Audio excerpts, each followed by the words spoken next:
dear Lord so much praise every day, every hour, every minute. Thank you, baby. And Dan is doing special music for us.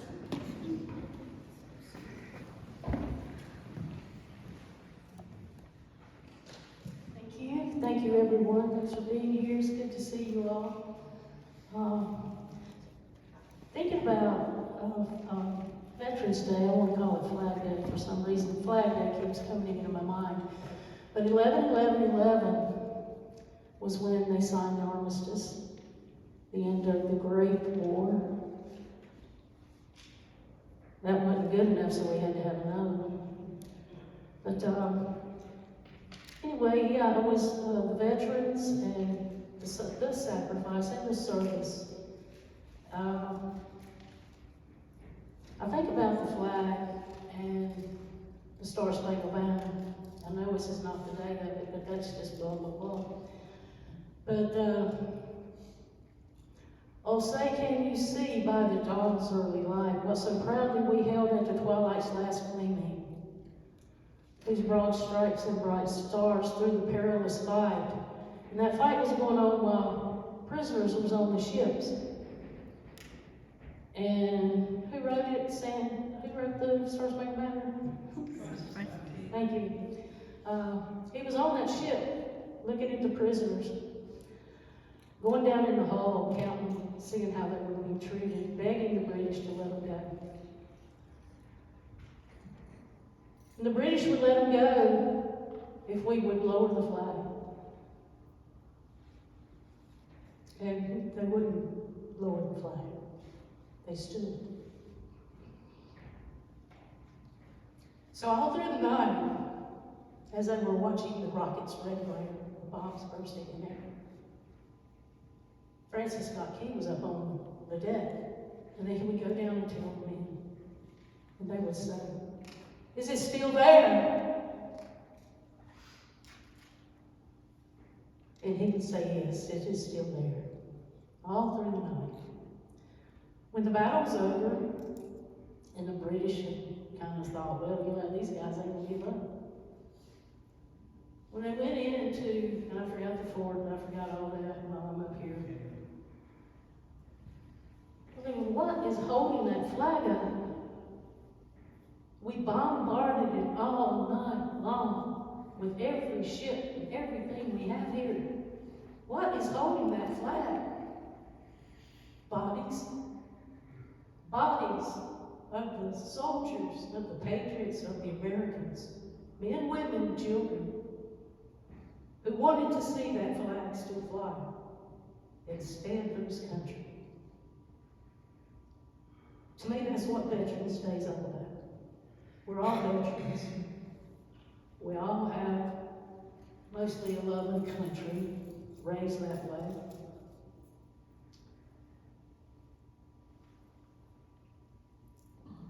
Anyway, thank you very much. And thank you, Barbara, for over 20 years of every week, every night of that week, the Circle of Life. Over 20 years. It's my joy. Yes, yes. Thank you so much. Woo!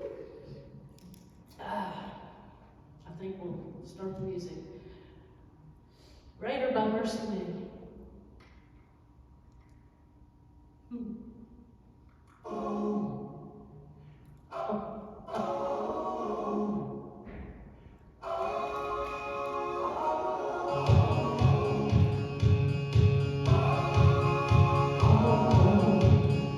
Bring your tide and bring your shame.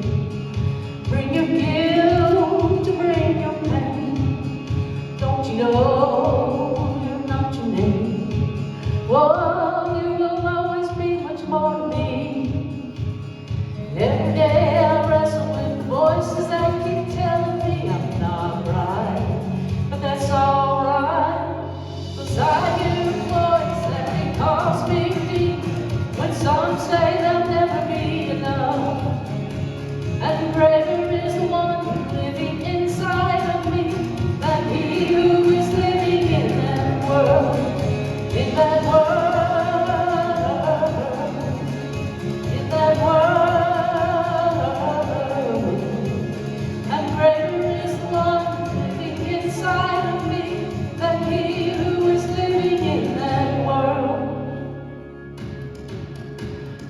doubts, bring your fears, bring your hurt, bring your tears. There'll be no condemnation here. Oh, you are holy, righteous, and redeemed.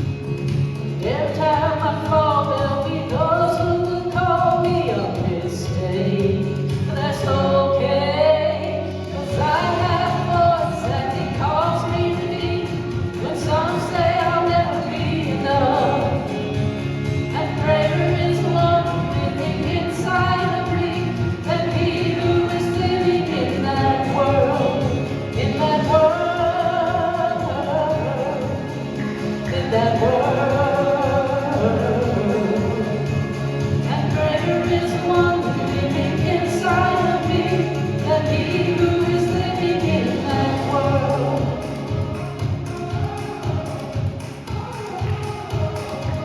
He's greater, he's greater,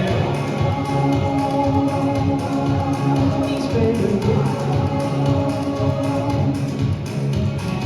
Every day's I lose that battle, grace says it doesn't matter, 'cause Christ already won that war. I'm learning to really understand just how he sees me, and it makes me love him more and more. Every day's I lose that battle, grace says it doesn't matter, 'cause Christ already won the war. I'm learning to really understand just how he sees me, and it makes me love him more and more. 'Cause I hear the voice that he calls me redeemed, when others think they'll never be enough. And greater is the one living inside of me than he who is living in that world, in that world, in that world.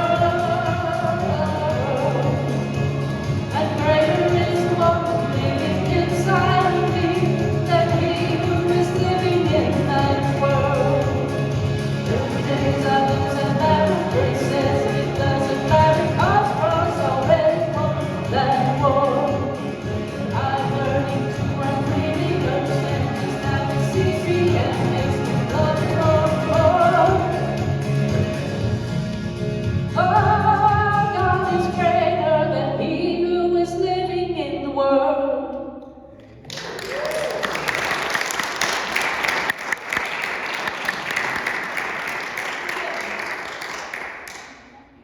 Thank you, Miss Dale.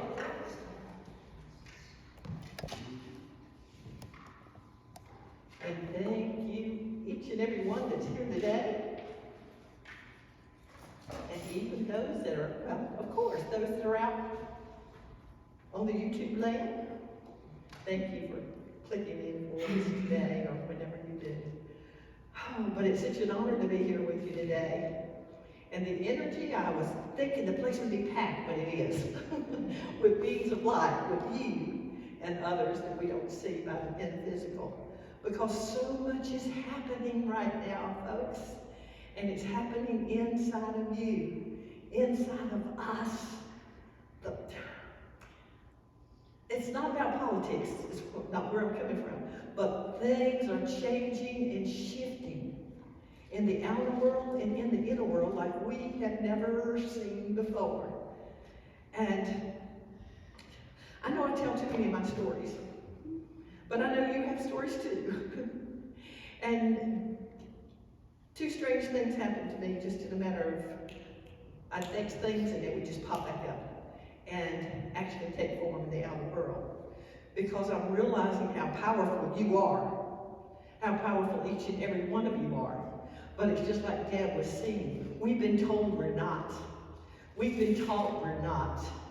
And we haven't brought forth that light. Well, the light in us, I use that word, that power that's within us. That is greater than anything in that outer world. That is beginning to break up all those, control issues that we've had.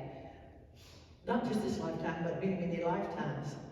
And I'm saying thank you, God, for this energy you've already set. Barbara and Deb and everyone else is here. Thank you so much, each and every one of you that has your energy here. And you brought it in, this light and this love, this presence. So we begin to speak and be free from the structures that we have been taught to do. And I can't stay in structures for some reason. I just go flying off somewhere else. But that somewhere else is somewhere I need to be. I know years ago when I was coming into metaphysics and opening up and truly realizing that I love this book, I really do love it. But I recognized as a young child, everything in there wasn't not exactly the way it was. Because I had a higher teacher. I didn't learn in school very well. Never could do that. Just didn't work for me. But doors have opened to me. You've heard my story before. From the bottom up, from working with a podiatrist to own up to neurology, and now I work for God. A servant, I think, is what I am. I don't need a title. You don't need a title. All we need is that Spirit waking up within us to lead us and guide us into the truth that is already there. But when you begin to speak your truth, other people will know your truth. The message is coming out this day and this time. You already know it. You can already feel it. You feel the power when she's singing, greater is he that's in me than he that's in the world. And somebody just read this for me. Who would like to read this? This came to mind. Opened something else up, and there it is. The forgotten power of forgiveness. I was putting that down, but then we happened to find. If you go ahead, read it. Somebody who wants to read? Or y'all all can read. What you bring forth will save you. If you do not bring forth what is within you, what you do not bring forth will destroy you. Wow. Now what the heck is that all about? There's something inside of us. Something that's been there since the beginning of our creation. And it's not like salvation going to make a bowing down in an altar. It's something that happens within us. It's that part of waking up and realizing there is a power greater than me. Because when I look back at what all's happened in my life, there is no logical way that happened with the opening of the doors. But those doors are before you and before all of us. And what we desire, even as a little child, it begins to open up. But we have so much fear because there's that other side in us. There's dark and there's light. There's yin and there's yang. And that which is within us, a lot of our thinking, we listen to the heart. That's the great part. That's where the energy pumps everything into our body. It's the spirit of life. It's that which we breathe in. It's functioning within our body, but then we have this brain. Thank you, God, for our brains. But it's the part that seems like it echoes back to us. When you're starting to step forward, it can tell you why you're not going to make it. It can tell you all your faults you have. And that's that place that we have to bring both forward. And right now, haven't you had times that there's something in you that you're seeing that you really don't want to be there? And then there's a shift or an understanding of how to let it go. How to let it go. And this week I've been thinking about love and forgiveness. To me, that's two of the greatest powers we have. That love and that forgiveness. But I didn't recognize how much I lived in the past of unforgiveness over these years. And if I have, what would come up, my ex and different things like that, I would forgive it. But I noticed I talk a lot about, or it comes up for me, or maybe it comes up for you, about how somebody has said something, or your parents did something, and it's kept you stuck. And mine has been, of course, you're not smart enough. years, she would say, how the heck did you do that, accomplish that? But it was only through the grace of God. But a friend this morning, out of the blue, I haven't heard from her, and sometime this year, we've spoken. But it's been a while. But she knows my background.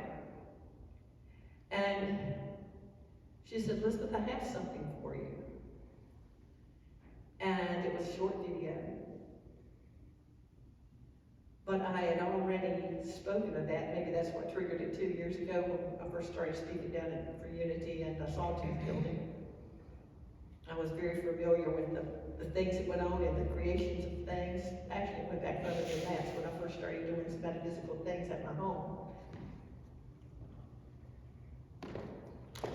And I was thinking, I just want to be a vessel for God. That's all I want to be. I don't care how God uses me, it doesn't matter. I don't care if I'm off the floor in the church. I don't care if whatever. I want to help in some way in a spiritual place. And people began to come to me for prayer and different things. And my husband's back then, he said, you just want attention, don't you? I said, no, I don't want attention. I don't want attention. Oh, yes, you do. I said, I want to be a vessel for God, and I don't care how that is. And he said, oh, sure. And I said, yeah, I don't even care if I'm a slop jar. Whatever that slop jar needed to do. And I was thinking of one day, my uncle used to put under the bed when I was little, because he didn't have a bathroom. And of all things, he came back, he said, yeah, you're just full of blank. So I let that go, but I knew I just want to be a vessel of God. So then I had a dream. And in the dream, I was a piece of clay.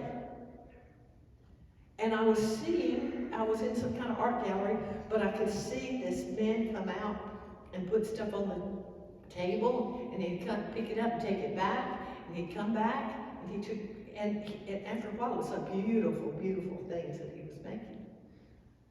But what I didn't know in that dream at that time, what was going on behind that door when he walked in another room. He would come out with clay and set it there, and he would touch it. And then he'd put like water and stuff on it, but then he'd pick it up and he'd walk away from it. And then it would come back, and it would start having some shape, and I'd look at it, and it kept going on, but what I didn't know behind closed doors, he was beating the heck out of that piece of clay. He's beating the heck out of it. He was molding it into something that it wasn't, or it felt like it wasn't. And I think this is what our life has been going through, that we want to do something. We have a dream as a child, and we want to do that, but we don't have that shape or that form to hold that energy. So we go through these hard places, and we're beat up, we're put down, and a lot of you hope you didn't go through that, but somewhere along your line, something's happened that begins to reshape who you are. And so in that, then I would see something come out, and it had a form. And it would go away, and it would come back out. And what I didn't know is that vessel that was sitting there was being picked up and put in the fire, in the kiln. High temperatures. Then would be brought back out, and then it would go away, and it would come back, and it may have designs on it. Different things would form it. It became more beautiful all the time. Every time that man would bring that piece of pottery, it just kept changing. And so I recognized that that's us. And so early this morning, I get this little ding. Hey, Elizabeth, I think God'd like you to watch this. And I can get it because it's for you too. I don't expect somebody to pull it up and put it up there, but it's just a few minutes long. But that's what it was about. It was talking about, this man was telling his life story of how everyone said he just couldn't learn. And then he got into pottery, and he was making things. And he was taking the clay and reshaping it and beating it, and would come up with something different all the time. And he began to recognize that this was a gift he had. So instead of being out with his friends, partying and stuff, he was making all kinds of little things of clay. But then when somebody would criticize him or something would happen, up would come all this anger and resentment and unforgiveness. And he couldn't do anything. He said the thing would collapse, things would fall apart. He couldn't seem to get things together. And he started wondering, what is this about? Because he'd be thinking of somebody that said something. Then he started working with another kind of pottery or something that it was really, really, really fragile. But it was beautiful to make things out of. And so when he entered in the room to begin to work with that, he was at peace. Some of the most beautiful things came about. And he said if he told some of his friends what he was working with to bring forth his designs, they would tell him he was ridiculous because this isn't something that you can work with. It's so delicate. But the more he worked, the more he realized what was happening. And he said he began to forgive and forgive and forgive. And the more when he realized what was happening with him, that every time that someone came up, he would just release it, that his work got better and better and better. When we recognize we can turn loose of all those things that were in the past that have never been in the past for us. You hear what I'm saying? We think we've left them behind until one little thought. Don't hate them, we're going to get back at them someday. Karma's going to get them. I wouldn't do it, but you know karma. Thank God for karma. Those little thoughts, we don't need that. We're all working on our path to be the best that we can be. But all of us have so much talent within us in more than one level. Something you want to do, you wanted to do since you were a child maybe, and it never came about because you didn't believe it about yourself, because somebody else said something about you, how crappy your art was.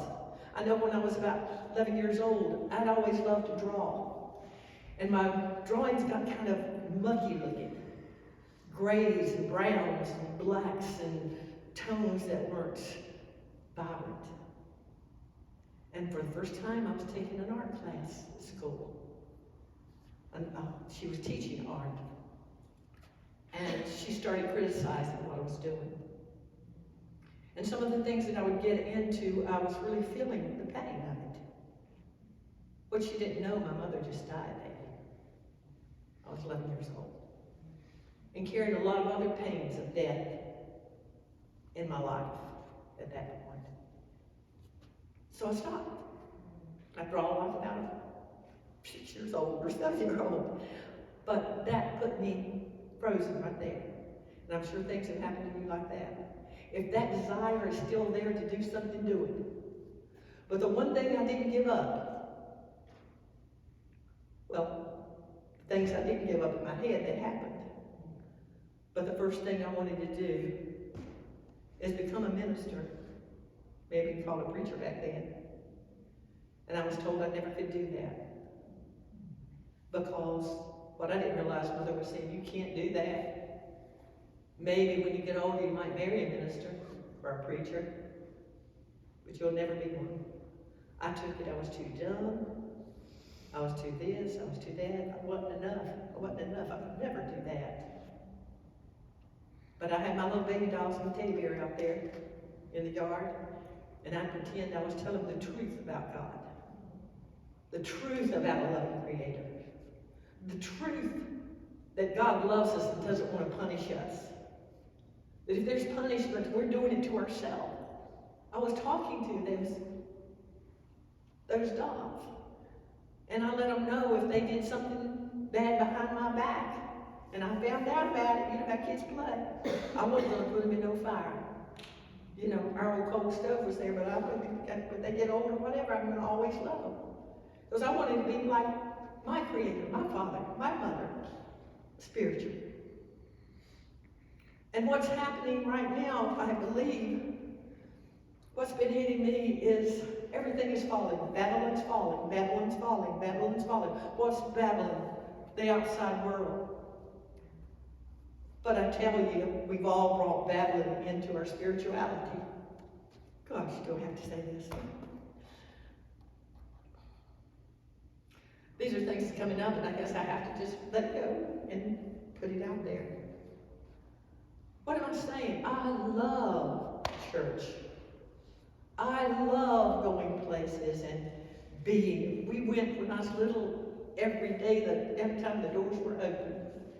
When there was a singing or Oral Roberts or somebody else came in town, we were there. Tent meetings, you name it, we did it. Mama played piano, she did things like that. They were so dedicated. And I'd go because I'd see beings there. I'd have beings waving at me when they went down to the front of wherever we were at, and children came out of their wheelchairs with a polio. It was Billy Graham that did it, but Oral Roberts was considered a healer, I know, but I saw more Billy Graham doing those things. It was beings would wave to me and go down, and they would be right there with the child, and they'd be taking off the braces, and the child would stand up and start walking. Things happened. But what's come about, so if we put those people on the pedestals that stand up in the pulpit, we put those in a high place that we bow down to them. Why am I saying that? Forgive me if I'm offending anybody. Please forgive me. I've had dreams of Jesus since I was little too. And as an adult, I was asleep in the bedroom, and I believe we come to a level where that they can minister to us really freely. When we start leaving our bodies and go into that higher vibration, and we find ourselves in a spiritual body, it's just it's an energy form, but it's really us. It's us. It's the truth of who we are. We were made in the image of God, and that image of God is not flesh. Just like I put on a clothes to come in here. We put on clothes to come into earth plane. It's a different vibration. But we're coming into a place now that we're vibrating at that high frequency, so we begin to use our gifts. And sometimes that gift is to go into higher dimensions before we even get to that place of mastership. I believe we're all on that pathway to mastership right here, right now on planet Earth. We're going through everything that we need to go through to comprehend what it's like to be human, to express and to feel every desire of this world. And then our test is, can we overcome it? They that overcome the world shall inherit all things. And it's not wanting to inherit something so you have the power over, the control of it. It's just every need is always supplied. And it's not even about that. It's about that peace, that deep settled peace of oneness with all life. I don't know that these words coming out or really saying what the feeling is. But this is who we are. We're spirit beings. So don't cut yourself short. Don't cut yourself short. And someone asked me, what do you really want for Unity of Winston Salem? Elizabeth, what do you want? And before this person spoke that, I've been hearing, Elizabeth, what do you want? And the other thing I always hear is, just remember, just remember. And that's deeper things. This is not just a message for me, it's a message for all of us. Remember who you are. You are a son or a daughter of creation itself. And we're making choices. Can we give up our hate, our bitterness, our greed, our searching for something outside of ourselves to make us feel important? Or can we come to that knowing you're perfect just the way you are? And if you feel unperfect just the way you are, that doesn't mean that God's not there. I'll never leave you or forsake you. It doesn't matter what you've done. If my dog gets sick in my living room, that was last week, and throws up all over everywhere, I don't throw him out and tell him I hate him and I'm never going to let him back in. I'll love him just as he is. And sometimes we get caught up in things or in groups and do things or say things, and then we hate ourselves or don't forgive ourselves for those things. It's just things that happen in life down here on this planet. And we're learning through it and we're growing through it, every single thing we've gone through. And I wanted that place. I wanted to have a place where I could tell people the truth. And I don't know that I'm even expressing the truth like it needs to be expressed about the love of the creative life force and knowing that everything you ever desire or whatnot, it's not about begging for things. It's like when you have it in here, they manifest. Just like my friend sending me the little video she did of a person feeling that he couldn't do something, but he realized he was good as a potter, and then realized as he was working with that, what he was doing when he came to peace and forgiveness and belief in himself. Magic happened. And another little thing happened last night, too. This happened this morning when I got the video from a friend about the potter.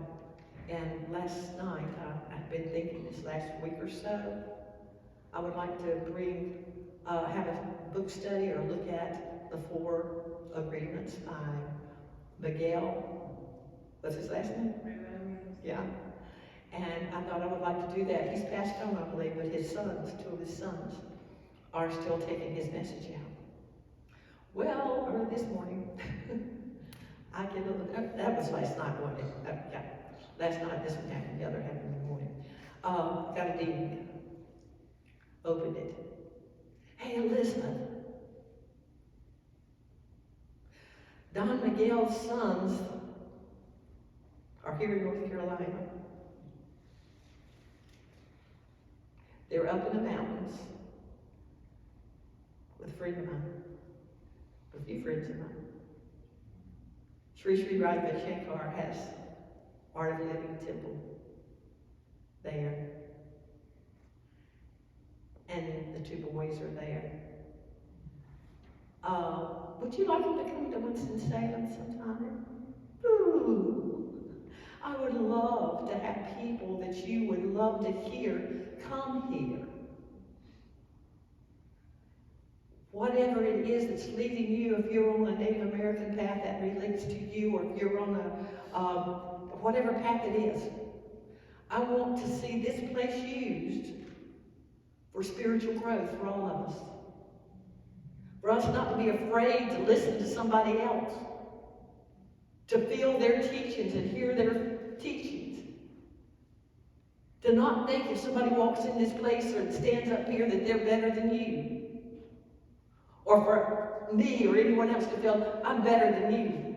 I've got to show you how to do your art. I've got to show you how you're supposed to do your healing. I've got to show you, pooey on that. The Holy Spirit is teaching you and leading you and guiding you into all truth. Yes, we share information. Each one of you has something to say, but you hold it back. Why do you think I want to pass the mic all the time? I want you to wake up and realize when you speak something that's on your heart, you're speaking to all of us, or maybe you're just speaking to one person. But it's hitting their heart. It's opening up a place where we can begin to think and feel and understand at a deeper level. This is what's happening in this age.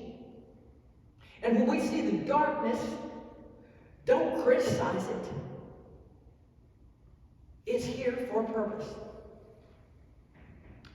I just asked for what purpose? To bring forth the light. The yin and the yang. To bring forth balance. So what is this saying back here talking about? If you bring forth what is within you, what what you bring forth will save you. If you bring forth the light within you, you have light. Bring forth your light into whatever you're doing. That light is the light of the divine, the creative life force that's in you. You possess that. You have that. Possess doesn't sound right, but you have that. It's a gift that's been given to you. It's your breath. It's your heartbeat. It's yours. It is yours. And then there's that dark side. It is yours also.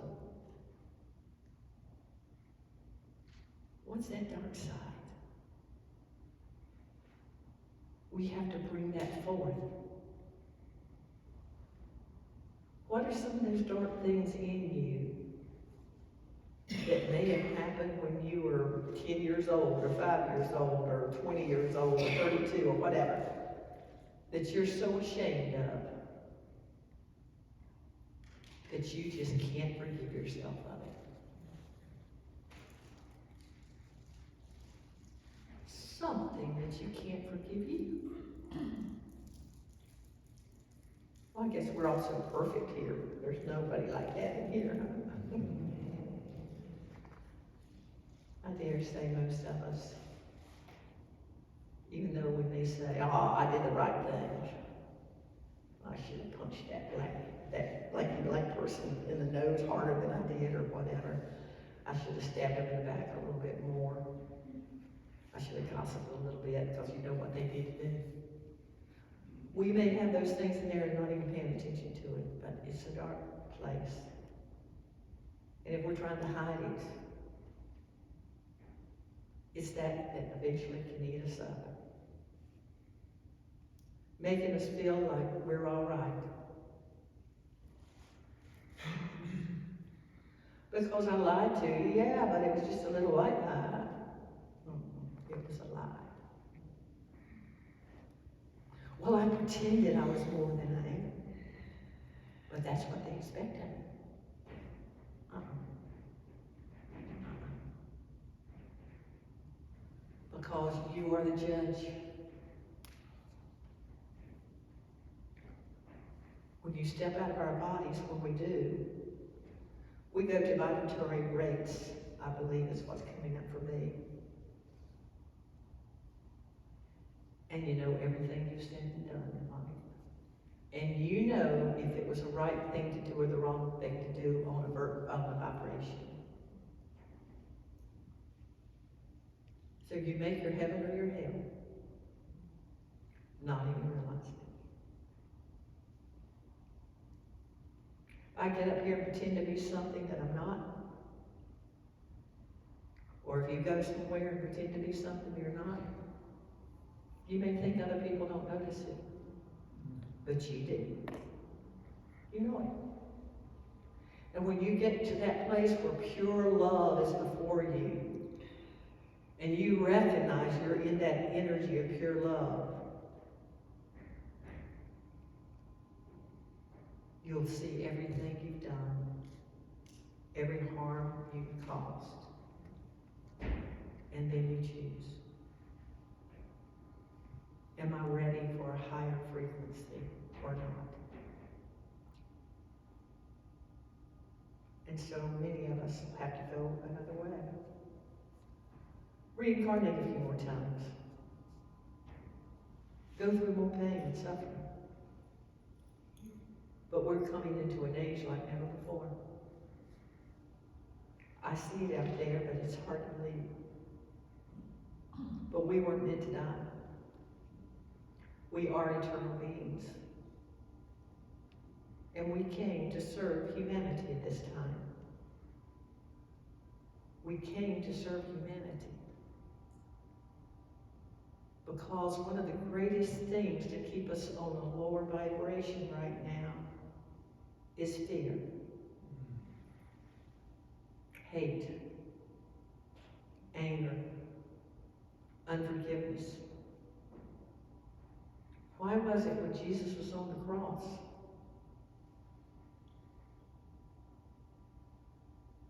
He forgave everyone. He even said to the higher consciousness, forgive them. They don't recognize what they're doing. They're not to the place of understanding who they are.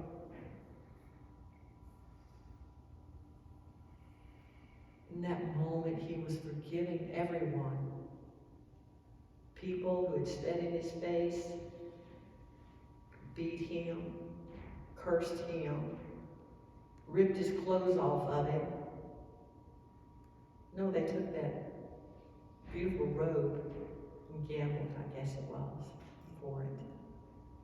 Knowing all the things they had done, forgiveness.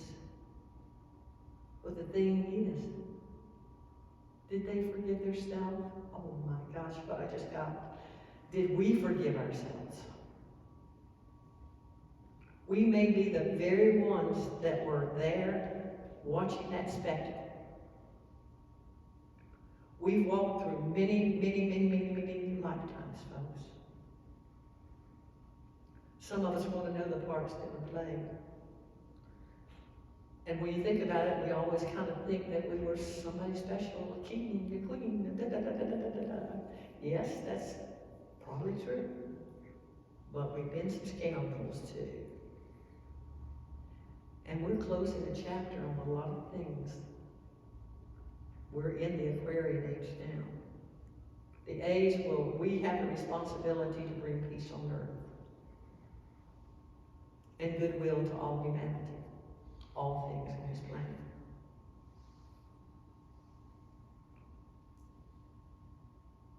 It's up to us. So how can we do it? Where does peace begin? Within. Within you. The change happens one cell at a time. You are the body of the living Christ. Each cell, each organ has a purpose here in this world, right here and right now. You are the building blocks of the church.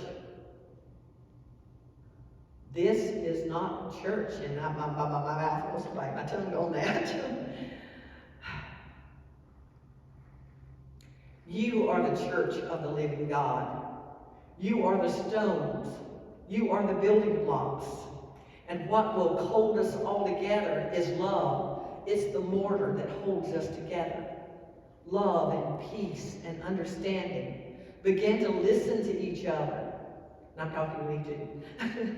Listen more. Listen. See where people are. And maybe all you need to do is hold that space for them of where they want to be. But when you begin to transform by the renewing of your mind, let this mind which is in Christ Jesus be also in you. That begins to happen. You have that peace and understanding. And you begin to awaken to who you truly are. And you begin to realize you're not only connected to all humanity, you're connected to everything in the universe and beyond. We have no reason to try to go against anyone else, nor they against us. But things are dividing. They are dividing. Just stand strong in who you are. Everything you've been experiencing, we're in a space now. The time is going to be so fast. You're going to find a healing process. Body, mind, and soul coming about. When we're in that flow, it will just begin to happen. And we're healing in the hands of time. From one moment to another. The divine energy that's on this planet, in you. When you're ready to recognize who you are, not with peacocks trailing around with big feathers back there saying, look who I am, look what I am. Look, I can do this and I can do that. I can teach you how to do it, but you gotta do it my way. I mean, that's the big ego. But yes, we can share with each other.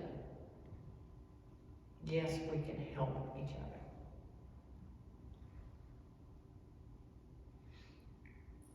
But my daydream is those that are spiritual leaders. I'm hearing those are. The spiritual leaders will lead you into truth. We look to the Gandhis. We look to the Martin Luther Kings. We look to spiritual people all over. And what do we tend to do? I'm getting a little tap here, like I need to say this. We look to all those people, and Charlie, that has passed away, we look to people and we elevate them into deities. And yes, they bring something wonderful to this world to help us wake up. But none of us are here to be worshipped. Not a king, not a queen. And the reason I say this is because of a vision I had. When I started to say it and got off on it, but it's coming back and saying you didn't finish this. I was asleep one evening, and I'd been having experiences as a little girl of having, to me, the form of Jesus come in and think to me. And sometimes I'd go into a dream then, we'd just be walking. I felt like he was my brother and sister, we're just talking. And when he came into the room, that's just a beautiful piece when he does. It's kind of to me, electrical, kind of something that you smell, and kind of a swishy, gentle feeling in the air. And I found myself glancing over, but it was like, oh, that's a surprise, he showed up right now. And I found myself down on the floor. And then I realized my spirit had just slid out in front of him. And I was down before him, laid flat. And this, I guess that's why it happened, so it would stick with me. He reached down, took my hand, and he helped me up. He said, bow down to no one. It was like, say what? It's like, I'm not here to be worshipped. I'm here as your brother. Was that just for me? Heck no, I've always known that. The Christ that is in him is the Christ that's in us. The light that's in the Buddhists or the wise men or the masters of the Far East. All this, we have to. But it's our thinking and our emotions that blocked all that. Well, it's time to go for us right now, folks. It may not happen today or tomorrow, next week or next month. But I was promised when I was a little girl, I would see manifestations. The manifestation of the sons and daughters of God here on this earth before I died, before I lived. And I believe I already am. We can see it. And I'm recognizing that's why we affirm it to each other. I behold the Christ in you. I behold the Christ in you. I behold the Christ in you. I behold the Christ in each and every one of you. You're shining bright. So keep on shining, folks. Hope I didn't bore you.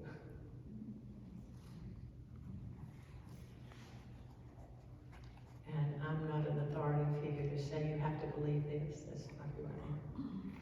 I'm just sharing with you some of my experiences. And I know you've had experiences too. Now what we're stepping into is how do we begin to connect this with this, and that this begins to be that which overshadows all of this, where our heart begins to be the director. They've discovered that there's brain tissue in the heart, a thinking in the heart. When we get off that throne of whatever we've got, of our own ego self. And that starts working. We are going to have methods. Why did that come out? But we are going to have. Just to me, I guess I want to say, I don't, for my personal self, the methods are going to be fabulous, I'm sure. But computer stuff placed in you, to me, is not a good idea. The more man-made stuff that we put in us, it puts us more on a body kind of thing. Anyway, that's just thoughts coming, that's my thoughts. But there's going to be so much healing coming from you. It really is. You will have the power over every dis-ease. I think it's pronounced disease, but it is dis-ease. There's something that's not at peace in you. And a lot of times it's a place of unforgiveness. I can't let love flow out of me, so it's going to be a heart maybe issue, or I can't receive, or I can't give. It can stop at the heart. Things maybe you did when you were younger or got involved in different things that you shouldn't, that may take effect in different parts of your body because you don't forgive yourself for that act. Just all kind of different things. Anyway, all that really doesn't matter. We're getting back to the head. So as we begin to think from our heart, or let the heart roll, or be still when you're starting to make a decision over something, and ask that you be divinely guided. That's where our power lies.